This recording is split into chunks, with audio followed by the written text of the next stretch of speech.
Hey, Crunchified Clean friends, here's some tips on mopping cement floors.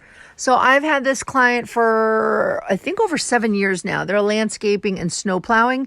So in the winter, their floors get a beating. Salt, dirt, just disgustingness. So when it's a cement floor, you always need to vacuum first on any type of floor before mopping. So you want to vacuum up all the salt particles, dirt, grime, anything that's on the floor. Also check to make sure that the cement floor is sealed. A sealed cement floor is easier to mop.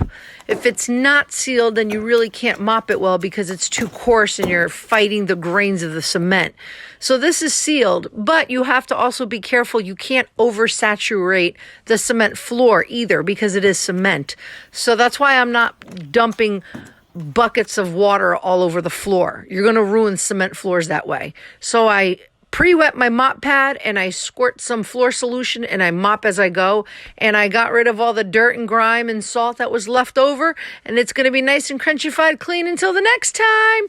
Let me know if you have any questions. Drop them down below and check out my links if you want to know where to get stuff. Crunchy Cleaning by Kathy.